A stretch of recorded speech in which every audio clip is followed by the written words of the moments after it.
Hello Pisces, welcome to Guruma Hindi tarot. और ये reading है 1 मार्च से लेके 7 मार्च तक की। तो चलिए देखते हैं आपके लिए क्या मैसेजेस है इस वीक में एंड आप क्या एक्सपेक्ट कर सकते हैं अपनी लव लाइफ में। Messages for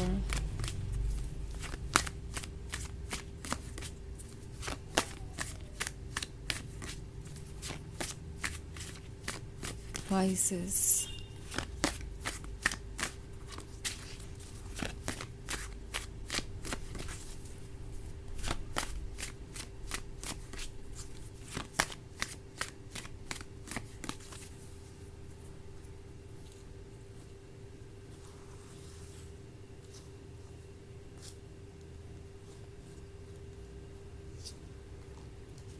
4 of Wands, 2 of Spells, 7 of Spells, 2 of Visions and 10 of Boons। Okay, तो हमारे पास है 7 of Spells। 7 of Spells के होने का मतलब है कि कुछ ऐसा है जो आपके सामने अनफोल्ड होने वाला है, कुछ ऐसा जिसका आपको कब से इंतज़ार था। और ये आपके लिए कुछ पॉजिटिव फीलिंग लेके आ सकता है, बट देन ये एग्जैक्टली वो नहीं है जो आप अपने लिए चाहते हैं। मतलब शुरुआत में 4 of Wands का कार्ड है, तो आप किसी ऐसे पर्सन से डील कर रहे हो सकते हैं जो आपको बस एक्सक्यूज़ेस ही दे रहा था इस चीज़ को जस्टिफाई करने के लिए कि वो कमिटमेंट क्यों नहीं कर रहे हैं या क्यों डिले कर रहे हैं चीज़ें, या फिर ये जस्टिफाई करने के लिए कि क्यों आप दोनों शादी के लिए अभी तैयार नहीं हैं और आपको और टाइम स्पेंड करना चाहिए।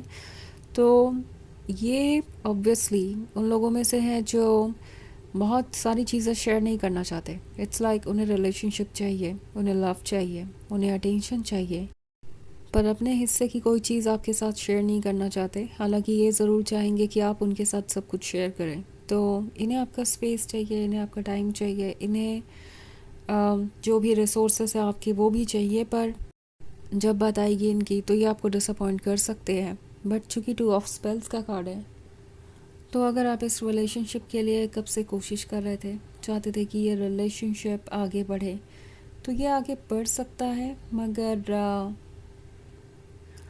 यहाँ बहुत सारे चैलेंजेस भी हैं। सो ये रिलेशनशिप आपको मिलेगा, but then at the same time इसमें बहुत सारे ऐसे हिस्से होंगे जिस पे आपको अभी भी वर्क करना पड़ेगा। मतलब ये 7 of Spells वाला जो ड्रीम है वो सच लग सकता है। कभी कभी आपको ऐसा लगेगा कि आप जैसा चाहते थे एग्जैक्टली वैसा ही हो रहा है, बट देन अगर आप डीपली देखें तो आपको ऐसे बहुत सारे इश्यूज नज़र आएंगे जो कि अनएड्रेस्ड हैं, जिसको इस पर्सन ने अभी तक डिस्कस ही नहीं किया है और आपका रिलेशनशिप उन पर बहुत हद तक डिपेंडेंट है। सो सरफेस पे देखी हुई चीज़ से इम्प्रेस मत हुई है, क्योंकि बहुत कुछ है डेप्थ में। दूसरी तरफ है 2 of Visions, तो माइंड और हार्ट के बीच एक बहुत बड़ा स्ट्रगल चल रहा है। ये अभी भी सोच रहे हैं कि क्या ये कमिटमेंट के लिए तैयार है, और दूसरी तरफ इनका जो दिल है इनसे कह रहा है कि इन्हें जल्दी से जल्दी आगे बढ़ना चाहिए। तो ये 10 of Wands वाला ड्रीम ज़रूर देख रहे हैं। ये नेक्स्ट स्टेप ले भी सकते हैं इस डायरेक्शन में। मे बी ये कोई ऐसा इनिशिएटिव लेंगे जिससे रिलेशनशिप नेक्स्ट स्टेज पे जाएगा, आपको इस बात की खुशी होगी। बट देन अगर आप बात करें डिटेल्स की, तो आपको ऐसा लगेगा कि ये सिर्फ शब्दों से बातें कर रहे हैं, पर अगर आप बात करें किसी रियल प्लान की फ्यूचर को लेके, तो वो उनके पास आपको नज़र नहीं आ रहा है। ऐसी कोई सिचुएशन क्रिएट हो सकती है। वैसे ये एक जनरल रीडिंग है, ये सबसे रेजोनेट नहीं होगी। एनर्जी रिवर्स हो सकती है अगर आप क्रॉस वॉचर हैं। इसके अलावा अगर आप पिछले वीक की रीडिंग या ईयरली रीडिंग देखना चाहें 2026 की, तो उसका लिंक आपको डिस्क्रिप्शन बॉक्स में मिल जाएगा हमेशा की तरह। तो चलिए आगे बढ़ते हैं और देखते हैं और क्या मैसेजेस हैं आपके लिए।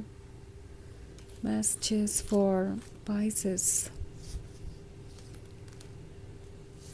9 of Visions, the Starlight, Child of Challenges, the White World and the Huntsman। Okay, तो 9 of Visions का कार्ड है। हर वक्त ये यूनिवर्स से यही मांग रहे हैं कि आप उनकी बातों पे ट्रस्ट कर लें और ये रिलेशनशिप नेक्स्ट स्टेज पे जाए, बिकॉज़ इन्हें पता है कि आप थक गए हैं। इट्स लाइक आप बहुत टायर्ड है ऑलरेडी वेट कर करके।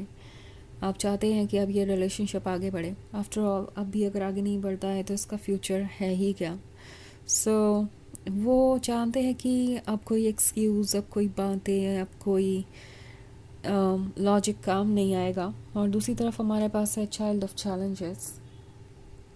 ये चाइल्ड ऑफ चैलेंजेस आपके अंदर के डाउट्स को दर्शाता है। ऐसा लगता है जैसे कि आप ऑलरेडी उस पॉइंट पे आ चुके हैं जहाँ आपको समझ नहीं आ रहा था कि उनका इंटेंशन क्या है, वो चाहते क्या है इस रिलेशनशिप से, आखिर क्यों कमिटमेंट नहीं दे रहे और क्यों इस तरीके से एक्ट कर रहे हैं। सो उन्हें पता है कि अब उन्हें एक्ट करना पड़ेगा, अदरवाइज़ वो ये रिलेशनशिप खो देंगे और वो इस रिलेशनशिप को खोना नहीं चाहते। उन्हें पता है कि जो वो डिज़र्व करते थे आपने उससे ज़्यादा ही उन्हें ऑफ़र किया है। दूसरी तरफ स्टारलाइट का कार्ड है, तो उन्हें लगता है कि उन्हें बस कोई प्रॉमिस करने की ज़रूरत है और वेट करने की ज़रूरत है, अपने आप सब कुछ बदल जाएगा, चाहे वो इसके लिए एफ़र्ट करें या ना करें। सो कोई बहुत इमेच्योरली इस सिचुएशन को देख रहा है और द वाइड वर्ल्ड की इच्छा है उन्हें। उन्हें ऐसा लगता है जैसे आप उन्हें वो सब कुछ देंगे जो आपको बिलोंग करता है। सो इन्हें अपना फ्यूचर ब्राइट नज़र आ रहा है, पर आपका फ्यूचर कैसा होना चाहिए, आप क्या एक्सपेक्ट करते हैं, क्या चाहते हैं, उसके बारे में इन्होंने ज़्यादा नहीं सोचा है। और दूसरी तरफ हमारे पास है द हंट्समैन का कार्ड।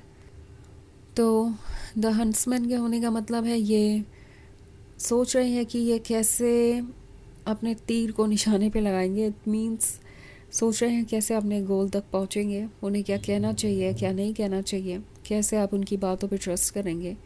बिकॉज़ उन्हें पता है कि अब अगर वो कुछ कहते हैं तो आप उन पे तभी ट्रस्ट करेंगे जब आपको भरोसा हो कि हाँ वो अपनी बातों पर टिके रहेंगे। बिकॉज़ उन्हें पता है कि पास्ट में उन्होंने क्या किया है और किस तरीके से आप डिसअपॉइंट हुए हैं। तो बहुत सारी चीज़ें ये समझ चुके हैं और इससे हैंडल करने के बारे में सोच रहे हैं कि अब वो आगे क्या करने वाले हैं। तो चलिए आगे बढ़ते हैं और देखते हैं आपके लिए ऑरेकल मैसेज क्या है। Messages for Pisces.